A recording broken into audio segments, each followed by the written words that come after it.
Hi, welcome to Write More Light. My name is Sarah with the Midwest Writing Center, and today I am delighted to introduce to you Tamara Felden from the Artsy Bookworm. The Artsy Bookworm is the only bookstore in the Quad Cities, the only independent bookstore in the Quad Cities that sells new books. This is really exciting if, like me, you want new books. I want to give a quick full disclosure announcement. I do work for the Artsy Bookworm, but I scheduled this before I started my employment. I fell madly in love with the shop, madly in love with Tamara, and I really am genuinely excited about it. So that's why we're doing this. If I were not excited about it, I would not subject myself to it. Thank you so much for being here with me, Tamara. Hi, Sarah. Thanks for the introduction. Very nice. So let's talk about the format of the show. If you're familiar, if you've hung out with me here on Facebook Live before, then you know I'm going to interview Tamara. I'm going to tell you what's up at the Midwest Writing Center, and then I'm going to give you a writing prompt. If not, then I just told you the format. So Tamara, okay. For the last several years, you've been a professor, yeah? I have been in higher education a good chunk longer than you've been alive, actually. So, Several years. so yeah. So I've about taught. 7. I've been an administrator. I've done a number of things, but all of it in higher education. And I actually retired in 2017. And We're terrible at retiring. yes, I am terrible at retiring, and I really enjoy it. I've always felt that retirement means I can now do anything I want to do.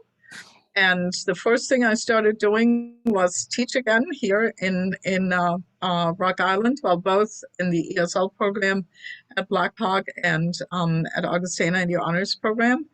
And then, I settled into how all of these things work, and the pandemic came, and I had a lot of concerns about how some of my friends are doing. Some were really, really sick. Some had really big trouble with their businesses. In other words, it was just a rough time, right? And it still is. So I was thinking, and I had been thinking for some time already about what can I do for the community? What can I do that somehow Rock Island would benefit from? Because in teaching, especially in a traditional college, students come from all over the country, they come from all over the world. They are here in a very rarefied environment for 4 years, and then they leave again. And I was thinking about what can I do that is very specifically a Rock Island thing that sticks around, that stays, right? That people can potentially benefit from in the longer term. I've never done retail before in any way, shape, or form. I've done books all my life. My PhD is in literature. And so one day I came by this place and there was a for lease sign in front. And I thought, oh, this is a really cute little house. Somebody should open a store there. And then I came by again and I thought, somebody should open a bookstore there. And that kind of gnawed at me for a while. And then I thought, maybe I should open a bookstore there. And the rest, as they say, is history. So we're here. I love that. You also first, I know that you're ready with that because you have to answer that question a lot. Everyone is like, hey, we don't have one of these. How did this happen? Yeah. But you also just took 4 questions from me. You were so ready to go. So something I know about you is that you love bookstores, independent of having one, which is presumably why you thought of having your own. Where did that start for you? That has started. So I'm an only child, and in my early childhood had parents, particularly a mother, who read to me a lot. Reading got a lot of attention. I learned to read at an early age. My favorite visit anywhere other than anybody who had puppies was the library. And so I always loved books. There's no time in my life when I can remember where I didn't love books. And I was never restricted from books. So different, my mother comes from a pretty large family. And wherever we visited an aunt or uncle, I knew I was aware of the contents of their bookshelf, and I would make a direct beeline to certain things that I liked there. My mother's oldest sister had a multi-volume encyclopedia on animal life.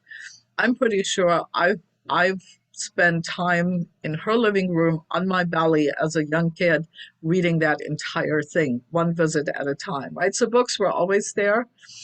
Um, there came a time when I had to make a choice about profession. Um, I have been employed. I did a number of things. I was not very serious about it as a young person.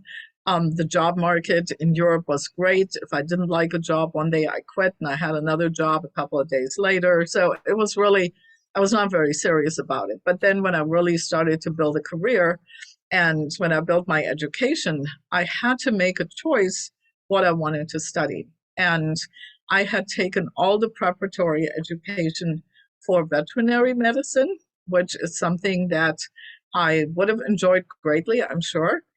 But I thought really hard about the fact that, and I love science, so it's not an accident that one large section in our store is the science section. There's practically no end of science books I would love to read aside from everything else. Um, I figured that science will always make new discoveries. We will always learn new things through science. But then humans will have to figure out what the heck to do with that.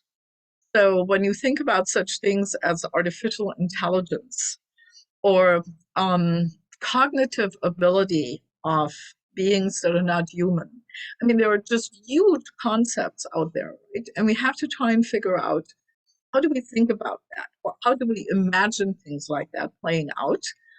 And literature does that. That's what literature does. So if I have an off day, if things just go off kilter and I need to sort of refocus myself, there is a set of books and a very small set of films that I will consider and spend a few hours with, and my true north is cleaned up again, and I'm good to go. So that's something that literature does for me. And so that's why I decided to go that way. And yeah, every place in my house where I potentially spend some time has a stack of books next to it that I'm in the process of reading. Um, so that will always be the case. And when I'm not reading a book, I probably have my iPhone in my pocket and my earbuds in because I'm listening to an audiobook. And I still love to be read to. And many of the people who present, who perform audiobooks are amazingly good at it. And I just love it. So I'm one of the few people, folding laundry is a reward because it means I get half an hour of listening to typically a fiction book that I'm working on. So audiobooks are very much part of that. I I love that. probably I probably hit several questions at once again, You but did, that's but in the best way. I will never feel sad that that the information came without prompting. Oh gosh. Okay, so there are also several in there things that I wanted to mention. First, so excited anytime someone who loves story, who loves literature, who loves information doesn't have this bias toward the written word. Mhm. By which I mean, when I worked in kids books, parents would come all the time and they would be like, no, not comics. And you're like, you just told me your kid hates reading and wants to read comics. Why would you keep them away from the thing that would get them reading? And we have something like that I see a bit online too with audiobooks, as if it's not really reading. Um, that's such a it's a really yucky bias. I don't know another way to say it. Um, really, I guess I have more colorful language about it, but um, so it's really gratifying to me that you don't have that bias, that you're not interested in that bias, that there's no hierarchy in what counts as reading. And I think for some people, the hierarchy has to do with, I wonder whether some people feel that if you're listening to the text, you're somehow investing less in it, which is not true because I love to, um, I when your hands are busy And we do so many things with our hands where our minds are free to wander, right? And that's actually a lovely thing as well. In the spring, summer, when I'm working in my yard, and you can let your mind wander, and sometimes you resolve things you didn't even realize you were working on in the back of your mind. But listening to a story, you have the same investment as if you're reading the book. You have the pleasure sometimes, particularly if the author is reading the book. I just finished Billy Parker's book, Unprotected. I could not imagine anybody reading that text the way Billy Parker did. And it was far more than reading. It was an experience. It was a huge experience. And the insight you get through the text and what the author brings to it in reading it is just amazing. But you also mentioned graphic novels. I think sometimes people think graphic novels are for people who would be too challenged by a text that doesn't have illustrations. But then you also mentioned children's books. We start children's books typically with a lot of graphic information, right? A lot of pictures. And many of them are. We have some children's books where literally each page is a work of art. They're just beautiful. And they have text. And it helps a child to develop their imagination, right? And a parent who reads, they're not just reading the text, they're talking about the pictures. They're asking questions. They're having a conversation with the child, right? And so graphic novels, I feel, have a place. Sometimes you have a reluctant reader who, so what I'm saying, graphic novels can be a gateway drug into reading. Yes, exactly. And I have a grandson who is 10. He's a really good reader. He just gulps down graphic novels, chapter books, anything he can get his hands on that is in some way interesting. And there is very little in life that he doesn't find interesting, right? And all of that contributes to it. I think the hesitancy having to do with audiobooks for some people has to do with technology. So my car is relatively old. It still has a 6 CD changer in it.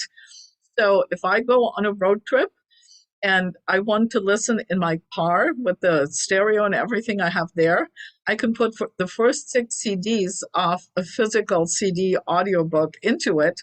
And I am good from about here to roughly northern Michigan or so, right? And I can listen.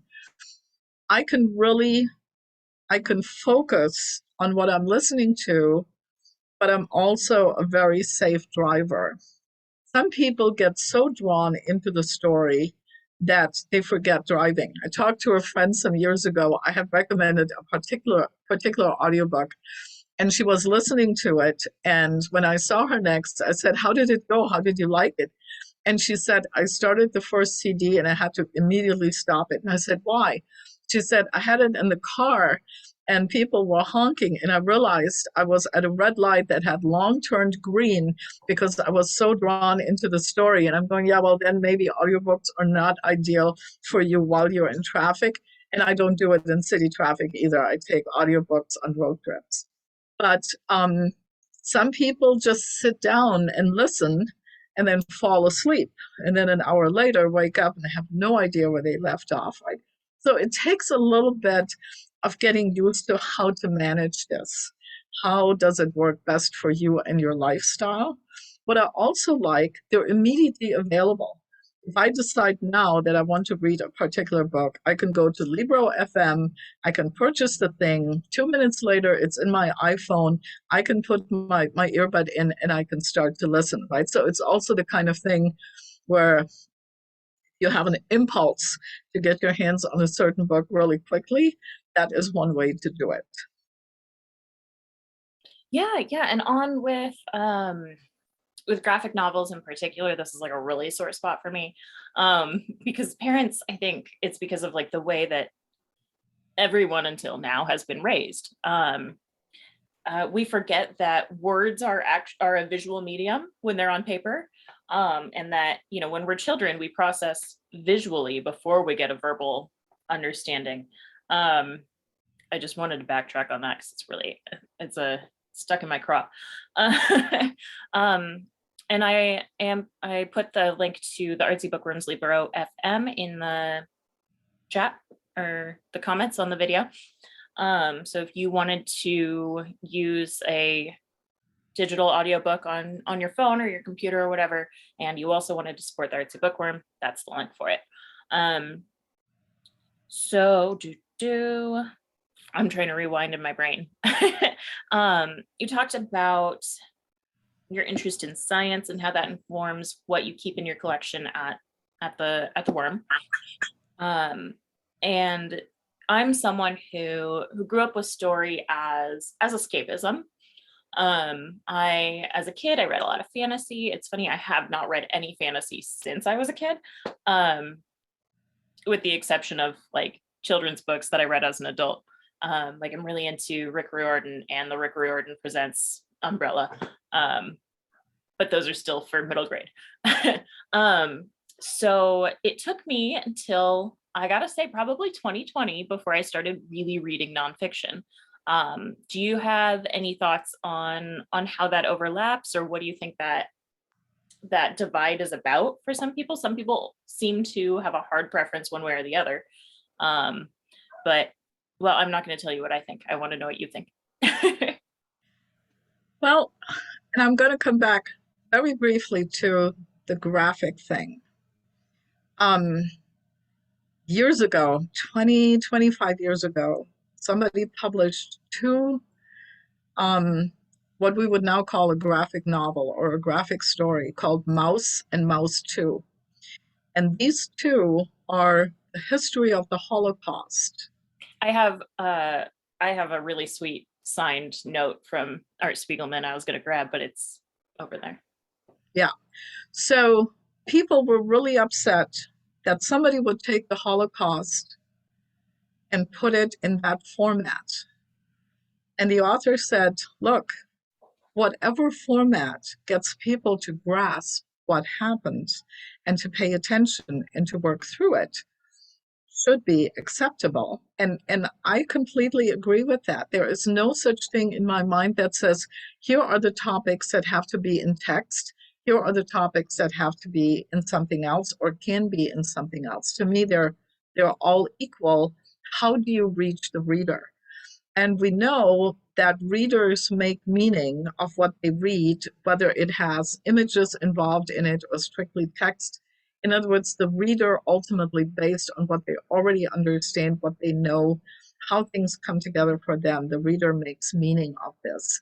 And to me, whichever way we get there, we get there. And most, I think a lot of people will do all of the above, whatever is available and whatever their situation is at a given time. When it comes to fiction, nonfiction, and so on, depending on the nonfiction, so nonfiction is something that is typically aimed at, or at least the kinds of things we sell in a bookstore like ours, is typically aimed at somebody who has an interest in a given topic already, right? So if you're somebody who is interested in, here's an element of the climate crisis that I want to know more about, you will pick up a book probably based on what you already know, and you want to learn more about it, but you have a basis, and this moves you further in that development. Somebody who's not in tune or has not typically read nonfiction may feel that it requires a bit of an effort.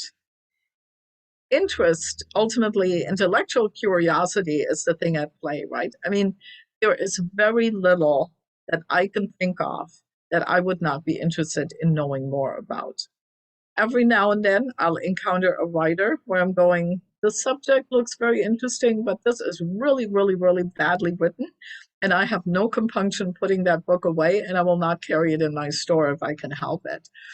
But there are times when the realities around us are just a little bit much, right? In the last year and a half and so on, we've had a lot of that. There is the, let me step away from this. Let me step into a good story.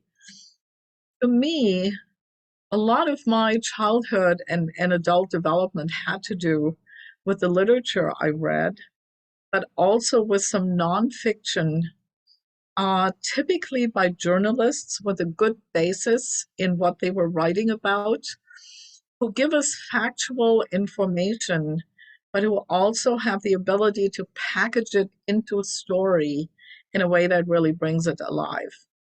So, some of the texts I teach are like that, to where somebody is really passionate about their field, whether it's anthropology or epidemiology or whatever the case may be, and they bring a story alive to where we see something evolve that has to do with real people struggling to make something known that they're becoming aware of, where their science has led them in a certain direction, right? And in the process, we learn something, but we also get a really good story. So it's not so wildly different from fiction in a way, because ultimately humans, the whole human social context has to do with story. We love stories, right?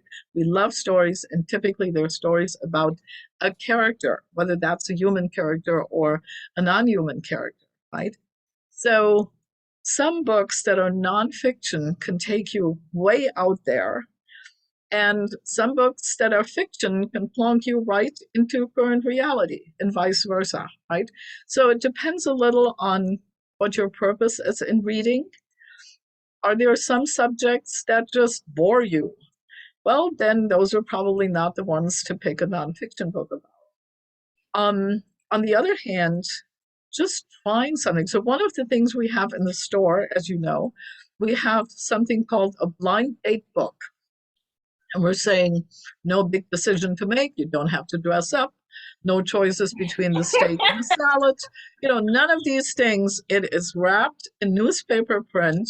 We have a nonfiction and a fiction category, and you just pick it up and you curl up on the couch and you see what you got. They're actually interestingly popular. We keep struggling to keep them stocked, particularly in the fiction section, because sometimes you come into a place and you have all these choices and you're going, oh, I want all of these and I want all of that. What do I do? And I experienced that if I go to a place like Best Buy. Years ago, when I bought a television, I decided I can't go there and just with the desire to buy a television. I did all my research up front. I knew exactly which television I was going to be there to buy, and I wasn't even going to look at anything else because we're so overwhelmed by the choices we're given, I right? feel that way about buying toilet paper every single time. Yeah. And so there are pressures there. Um, the question is a reader open to say, well, this looks kind of interesting. Let me try it. What's the worst that could happen? It's a book, right? You don't like it. At some point, you close it and you say, that wasn't my thing. But if you give it a chance, you might see something new. And that might be fiction, that might be nonfiction. Um, we typically don't carry things that are highly scientific because obviously a layperson is not. So I can look at certain things that the Journal of the American Medical Association puts out. There are some things that I can follow to a point that are of interest to me, but much of what they publish, where I'm going, this is for scientists who are really specialists in this field. Those of us who aren't, there's not a lot we can do with that. But that's not what nonfiction is about. And there are some really, really cool books that I'm just about missionary about that are nonfiction. I want to make a quick note. Those blind date books are all $3. Is that right? So $3.95. Really not a risk to take if you're Yeah, if you yeah, maybe don't like it. yeah. So they're $3.95, and some customers come in and get three of them. And I said to one of them, I said, you really like these? And she said, I open it, I read it. If I don't like it, I pass it on to somebody else who might like it. My And birthday so, every single time. yeah, yeah, I kind of can't handle surprises because I want to know. But I so get that. If I didn't have an agenda at all times with what books I want, I would be buying you out of them for sure. I was thinking, and I'll probably end up doing something with this with the writing center on my own. But I told you, I didn't start reading nonfiction till 2020, which isn't strictly true. But that was when I had more time. I lost a good amount of work. I had a lot of free time. And the first thing, so I have a bookshelf right here. So you'll notice I keep looking over there. I've been rearranging my office, so I don't have any kids' books over here. I thought I did. So I was looking at it earlier, but nope. Okay, the book I was going to point out isn't there. Anyway, never mind. But I first got into nonfiction reading essays, which are generally a lot more on the creative side, by which I mean there's a stereotype maybe in my head that it's gone now, but that nonfiction meant textbook, and that textbook meant, dry language. This is what I read in 6th grade, and it was so boring, my eyes fell out. And so essays as a creative writer are really, really my jam. They're short. They're usually by, you can decide who you want to read. But then I picked up a book because it was on a topic I cared about that I wanted to know more about. It's called Children of Armenia by Michael Babellian. And the back cover, actually it's a hardcover, so the jacket said, reads like a novel. And that's something that I have now found a lot in nonfiction. People will say reads like a novel. Like, how it's going to end, just like if you're, going to go watch the Titanic movie, how it ends. But you are so excited to get there anyway. So I want to give that pitch for nonfiction. A good writer will write a good book.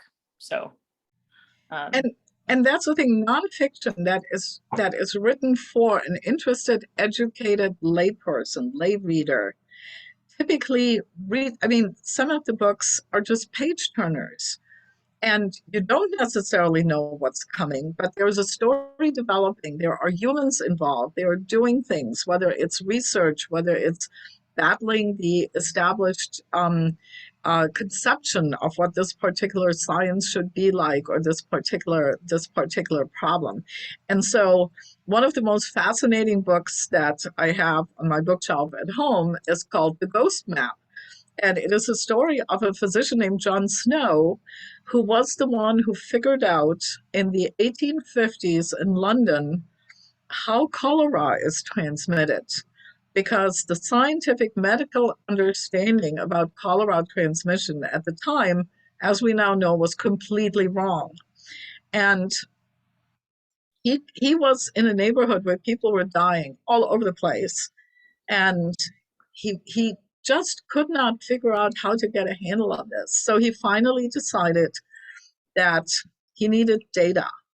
And he and a local cleric went literally door to door and talked to everybody and put together profiles of their day-to-day life behavior, just excruciating detail. And he eventually figured that people who got their water from a particular well in the city tended to die, and people who got their water from certain other wells in the city did not get sick and did not die. So he figured out, okay, water is at issue. And eventually he proved that cholera is transmitted through water, through fecal remains in water. The book walks through the political battle, not only against politicians who had something at stake in staying with the old approved, right, paradigms, but also scientists who said, no, no, no, no, no, this is wrong. We've long understood how this works, right?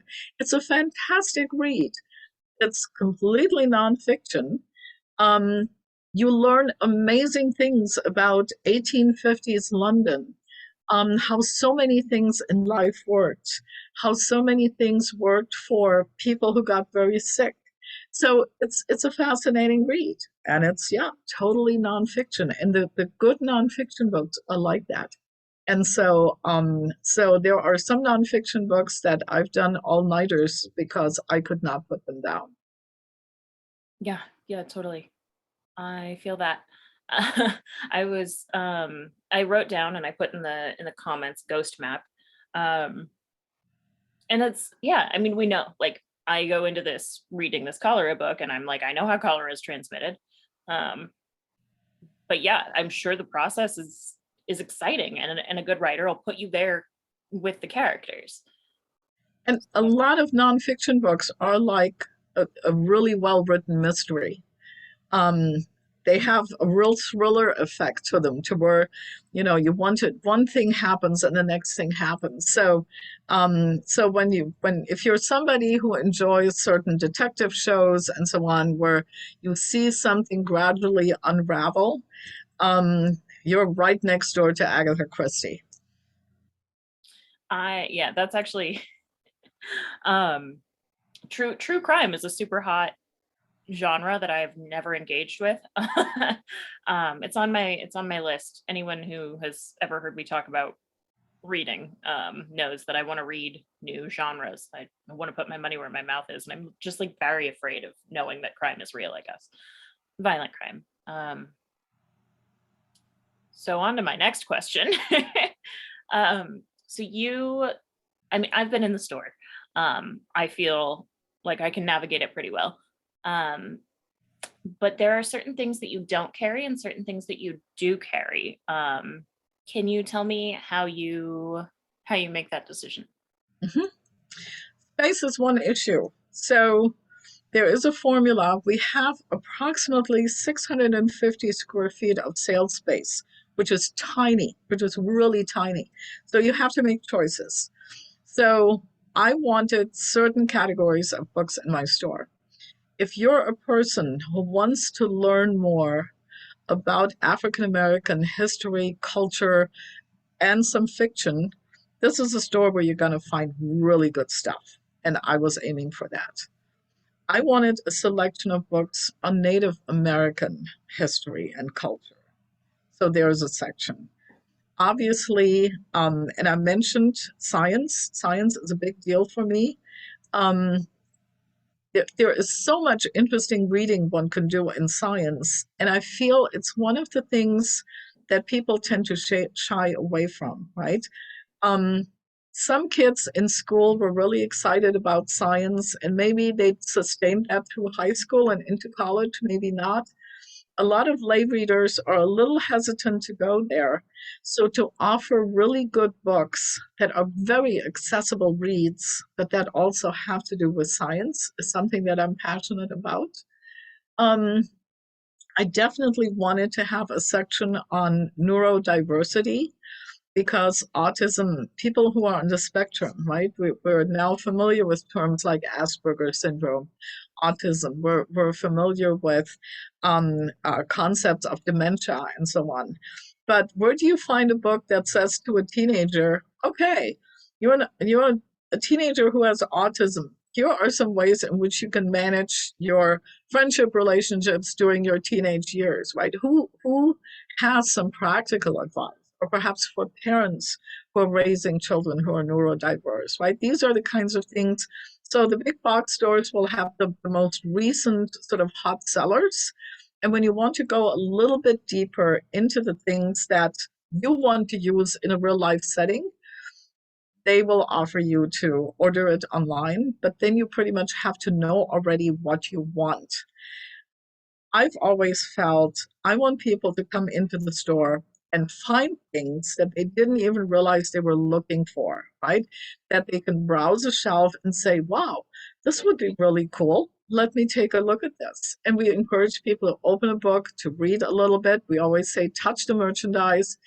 Um, in other words, a bookstore should be a place that gives you opportunities and opens opportunities, rather than saying, we don't have it, blah, blah, blah, blah, blah, right? And so I want people to be able to browse and discover things.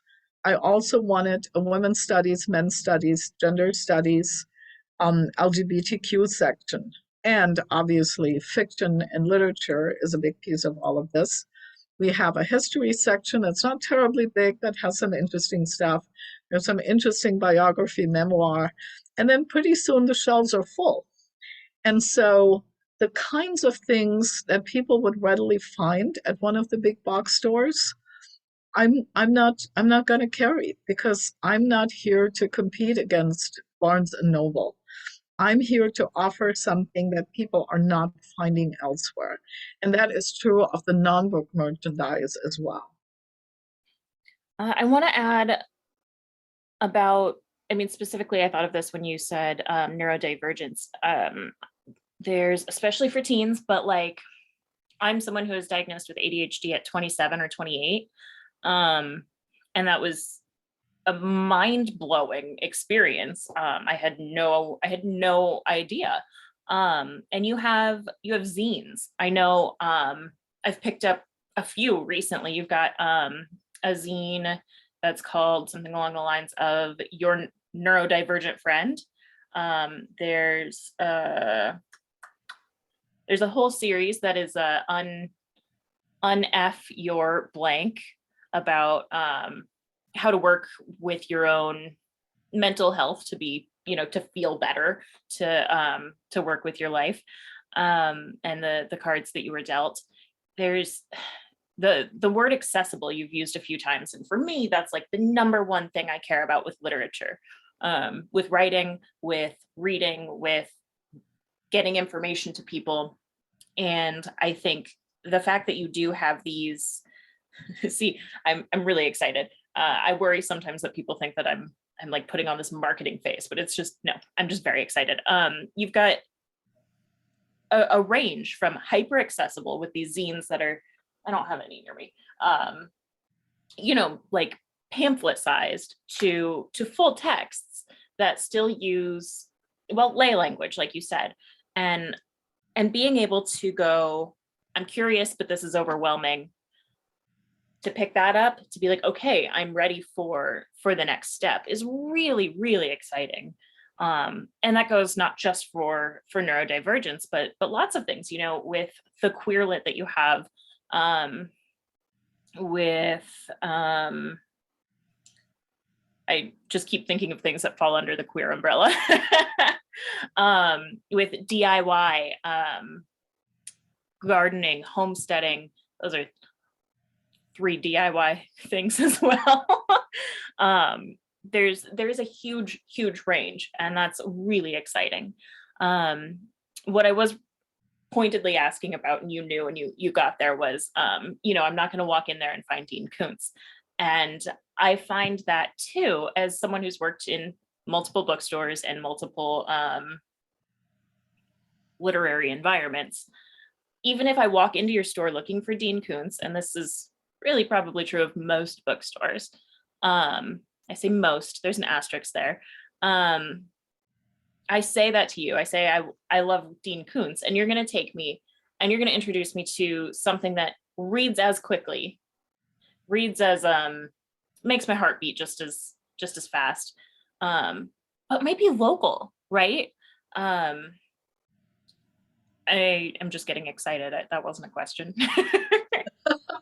So you meandered there a little bit, but yeah, we do have a number of local writers, and as you know very well, and as you know, in connection with the Midwest Writing Center, we have a huge number of creative people, both authors and artists in our community, right? So we have, right now, I think we're up to about 22 local authors, and we have a specific section where their books are, but we also cross-shelf them. So some people come in and they're really interested in reading something by a person they might know or whose name they might have heard, or just because it's a local author. And there are people who come in, they want something interesting to read, and they just couldn't care less whether it's a local author or somebody from Timbuktu. So did you know that there are interesting crime stories about Bishop Hill? I actually, when I read the books by this author, I thought, I have to go to Bishop Hill again. Yeah, I'm going to have to jot down these streets, Mary and I'm going to, Davidsaver is a yeah. treasure. And so I thought, I have to go there again. I really did not give that little town its credit, right? So my concept of it historically and what it is now was very different. Um, and there's also something really enjoyable in reading a book or buying a piece of art by somebody with whom you're actually familiar. So when we do author events or when we do art talks with the artists whose work we display, right? There is something to, here is a book that I really like, and I met the author and I really like her too. Or here is a piece of art. So my partner and I have collected art together for very nearly 3 decades now. Our whole house is full of art.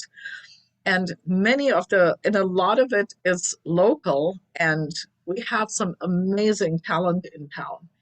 And so many of the artists who produce these pieces are people I know.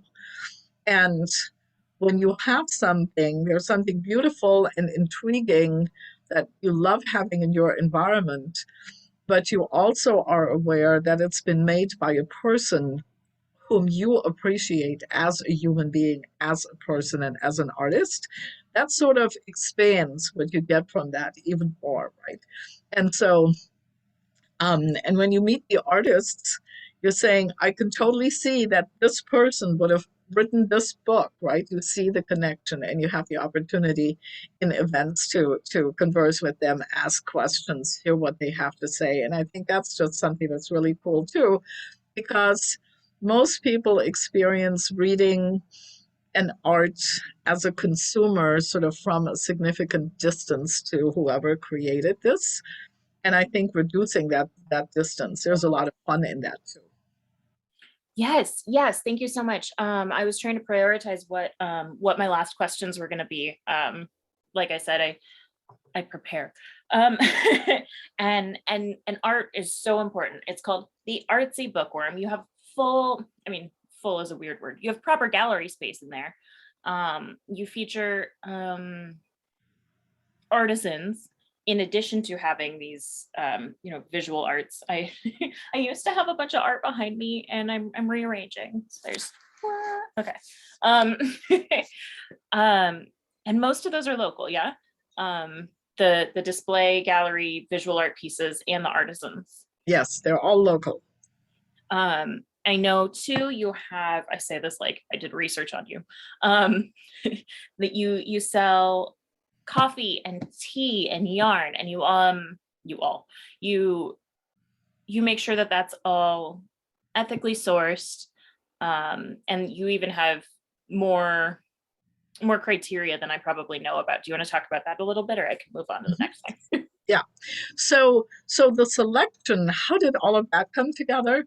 For one thing, if you take a book nerd like me and you give her a bookstore and she now gets to buy thousands of books, it's one of the most amazing experiences, right? Um, and I will never have enough room for all the books I want, but we carefully pay attention to what we should have here. But as I was thinking about the concept of the store, I had been much more familiar with local artists than I was with local authors, because I've been familiar with the art scene here for a long time. I've been in the Quad City since 1990, and art has always been very much in our lives.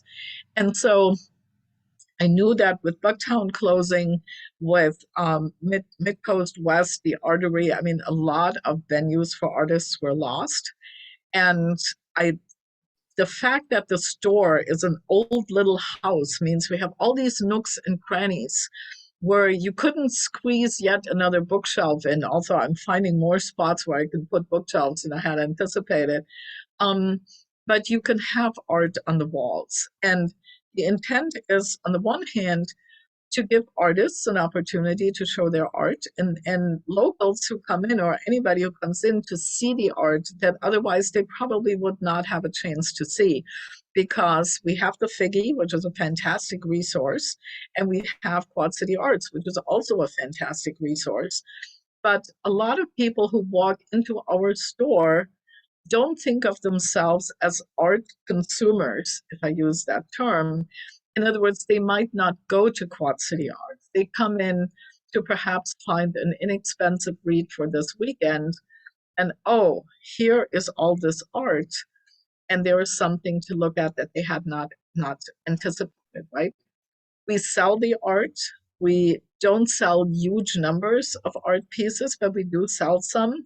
Um, and again, to have the artist here while their work is up on display to talk about their exhibit and to talk about their art and how they came to do what they're doing. It's just really an interesting thing for people who perhaps have not been in that scene before.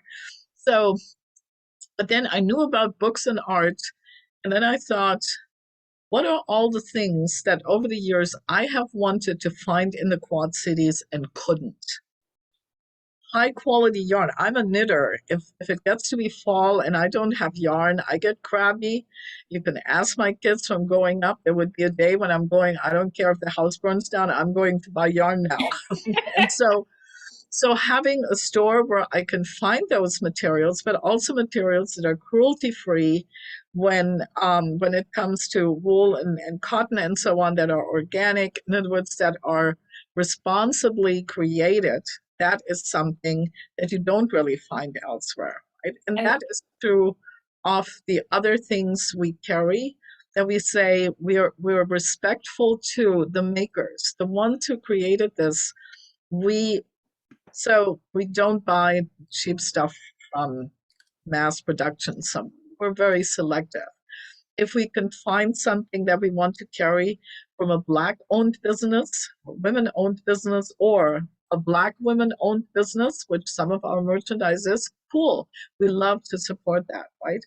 So we very unabashedly say we have a perspective of the world that says, here's how we think things should work, and it should work that way for our business. So our mission says social justice takes many forms, business takes many forms. They're not mutually exclusive. You can combine some of these things, and that's what we work wow, there's so much in there. Uh, that was really wonderful. I'm a casual knitter, and I would say 90% of my yarn is inherited. Um, when my grandma passed, I got her yarn, and that was like 17 years ago. Um, I'm not picky, or I haven't historically been picky about the yarn I'm using. I am keeping my hands busy. Maybe I'm making a blanket. I don't even have like an education in patterns. But when I get to play with the yarn in the store, it gives me ambition, right? You've got those like recycled silk yarns. And suddenly I'm like, what would you make with this? And so I think that's really, really special too. And I joke that there are too many principles in my house. Like we just have too much idealism. I say it's a joke because there's probably not ever too much. But I can also go there and just like not even wonder about feeling guilty about what I'm buying. And that's really, really nice. The more you learn, the more difficult it is to shop ethically, right? And so that's something that I'm super grateful for as a customer. And one more reason I'm excited about you. And I agree. Every dollar we spend has an impact somewhere. It goes somewhere, right? And I don't think one can ever be too idealistic, but the more idealistic you are, the more challenging day to day decisions become, right? So I look at the strawberries in the store. I know the massive exploitation that goes into the production of fruit in our own country, by farm labor that is just treated terribly. So what do I do? Um, I'm one of the people. I'm saying, well, people should be better paid, and I'm willing to pay more for strawberries. I know I have a lot of neighbors who have a price point at which they would not be able to afford strawberries anymore, right? And that's just one example. Do I purchase something that comes from far away and I accept the transportation, the environmental damage that does? But what goes into just a pound of strawberries by way of a decision, if you are a very conscious person, that is challenging, right? And ultimately, when I talk to my students about things, I always point out that the decisions we have to make in life are not 100% good, 0% bad, or the other way around. Most decisions are 49 to 51. In other words, most of the decisions that are tough come really close to a cusp somewhere, right? And we have to look at what all here is involved and what do I believe is the best approach to take, because these are not things that as individuals we can resolve. We can participate in movements or in activities that help in some way, but the same is true. You walk into a store, what do you buy? And everybody has choices to make. And I'm completely aware that there are plenty of people who shop at Walmart because they could not possibly afford to shop anywhere else, which does still not make Walmart a good store because many Walmart employees cannot afford to shop anywhere but Walmart, right?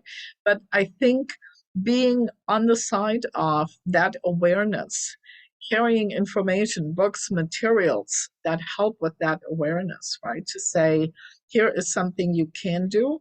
And there, a long, long, long time ago, probably before you were born, there was that thing about the personal is political, right? That's still true. Everything we do ultimately has an impact. And so being socially aware, I think is just really important. Thank you. I'm just saying all of my feelings out loud. Um, I I wrote down the phrase "how many," and I don't know why. I would love to have you give a brief synopsis of the Artsy Stitchers and the book club, if you don't mind. I know Yes, that you have a full absolutely. life outside of this interview, so I just want to get some bullet points covered. Yeah, so once a month we try to get together, and right now we're trying to do it virtually. So this is a new thing. Anybody who stitches in some way, that could be knitting, crochet, needlepoint, anything that involves stitching or handiwork, comes together. Everybody works on their project or their stash. If they need something that they don't have, they can purchase it here. But many people are coming in, they have their bag, they're working on a project. So there is no requirement to purchase anything. And we just hang out, work on our project for an hour to an hour and a half, talk about our projects, talk a little bit about what brought us to this particular craft, how much experience do we have, what do we do, and so on. And just be in the company of people who also really enjoy this kind of a craft. The book club is going to start up again in February. We have learned to treat December and January as 1 month because so this is our first year, right? We're learning a lot of things as we go along. December, everybody is very much focused on getting ready for the holidays. Then the new year comes around, and then people are sort of gradually settling into the new normal. And of course, nothing still is normal right now. So this is even more complicated. And so we're going to start up again in February with a list of books. So we're trying, I've my suggested list tries to stick to books that are not more than 300 pages long, or at least not much.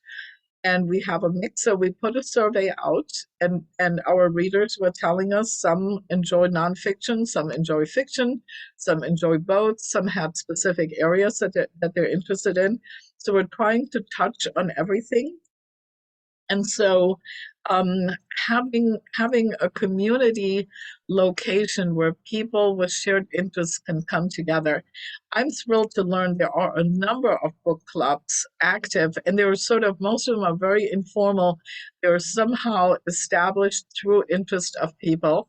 And so a couple of the book clubs have now turned to us to get their books, because we could also say, yes, this is something we have available. It takes us this much time to get it into the store, right?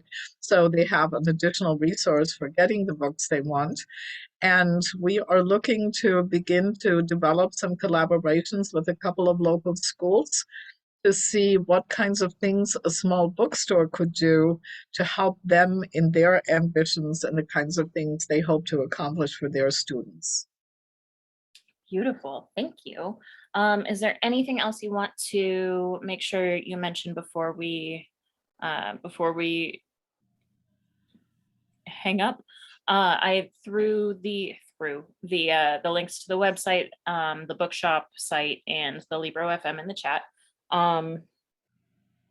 So on to you. Any last message? I think we already talked about the curbside services. Oh my gosh, we did At the not. very beginning. Maybe we did not. We did not. So we've launched something. So given that infection rates are through the roof and our area is still really, really hard hit by COVID, a lot of customers really don't want to be in places that they don't have to be in. And I know me in my household, we're very limited. In other words, we do our grocery shopping and very little else that takes us out into public settings still, that we don't control. And so, we keep the store very safe. We're very, very demanding on masking, not only that a mask is worn, but that it's worn correctly. And our customers all get that and appreciate that. And so that's something we insist on. And then we've just launched 3 services. So curbside pickup, we do a lot of special book orders. So sometimes people come in and they already have a list of books they know they want. If we have them in stock, great. If not, we special order them. And so we do curbside pickup now, and that's pretty much what everybody does with that kind of concept. But this is also a place where people want to browse, right? People want to look around and see different options and then make a decision one way or the other. So we said, could you curbside browse? And what would that look like? And yes, you can. So we have in our scheduling system, people can make an appointment. And I have thrown the chat for the Calendly or the link for the Calendly page to schedule curbside and appointment shopping in the comments. Yeah. So there are, when one goes to that link, there are 3 options one can pick from. So if somebody wants to do curbside browsing, once they arrive here, they have given us some information ahead of time in the scheduling part. Once they arrive here, we come out with a shopping basket with a selection of the things that they talked about. So if somebody says, well, I'm interested in mystery, or I would like to read something on Native American culture, or I don't know what I want. I just have the weekend free. I just want something to sit on the couch with my cup of tea and my cat and my book. And so we will put a selection of books together, bring it to the car. We'll take your credit card. So if you drive away with all our books, you will have purchased them. But we will bring books to your car so you can, in the privacy of your car, and right now with the heat running, just take a look and just browse the books and figure out, is there something here that you would like? And if so, then we complete that transaction. We also offer private shopping by appointment on Tuesdays. We are closed Tuesdays, but if somebody would like a private shopping appointment, that means up to 3 individuals can come to the store at the appointed time. No other customers will be in the store. And we're quite good with spraying. We're particularly conscientious about aerosols. We have hand sanitizer everywhere. We do have disposable masks, so if somebody arrives and they forgot their mask, we can help with that. But that gives somebody the opportunity to come in and spend an extended period of time in the store and just look at things and know there are not going to be others around. There's no encounter with a stranger who's not in their circle. And so we're going to see how that works. I could see some of these actually not being strictly a COVID solution, because they also strike me as a solution for people who have a variety of other reasons why they don't want to come into the store, or why they don't want to come into the store with others around, right? So there are a number of situations I could envision where these are helpful. So we will try that, because obviously we need to continue to make sales and do what a store does. But I hope that really broadens yet the access to the store that people might otherwise be worried about. There's also, I've had a lot of jobs where my weekend is Monday, Tuesday. So that's also like, I want to get my shopping done and this is when I can. That's cool too. I know you said there's a variety of reasons, and that just got me going. I'm really glad you remembered that. I think we talked about that privately, not on the live stream. So I'm really, really glad we remembered that, because I think that's really innovative and really cool. And I'm excited to take advantage of it. Um, but I've taken an hour of your time, so I'm going to just zing through really, really fast upcoming events at the Midwest Writing Center. There aren't a ton going on right now. See, I'm already in the fast mode. Of course, this Saturday, we will have, nope, not this Saturday. I apologize. The first and third Saturdays of every month from 11 to 1, we've got our online writers studio. That's a workshop. That's a workshop group. We will workshop each other's writings. It's a really wholesome space. It's all kindness, but still very, very helpful. I know that there's a lot of nervousness with writers, especially joining a new workshop group. We try to cater specifically to your writing so that I'm not responding with my taste. I'm responding with what kind of feedback you're looking for. That is, again, the first and third Saturday of every month. That's on Zoom. All you have to do is contact us to get that link. It's also on our Writers Studio Facebook page. On starting February 9th, and then every Wednesday for 6 weeks, we have a women and femme only workshop with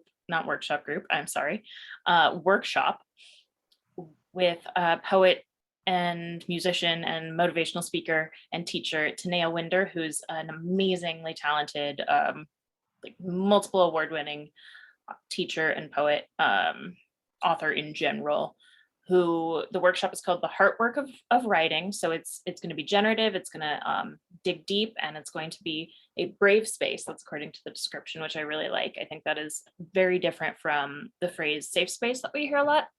And I've met Tanea, I've seen her read, I've seen her speak, and she's just astounding. I have a few of her books, poetry, and she has like a self-help workbook, which is really, really cool. Everything's rearranged in my office. I don't have anything accessible. Upcoming in April, I know it's a little early for that, but we have a flash fiction class that's coming up. We've got a lot of really great classes that are coming up. Of course, we've got Iron Pen, our 24-hour writing contest. We like to say for the fastest writing contest in the Midwest, but it doesn't flow like the fastest blank in the West quite.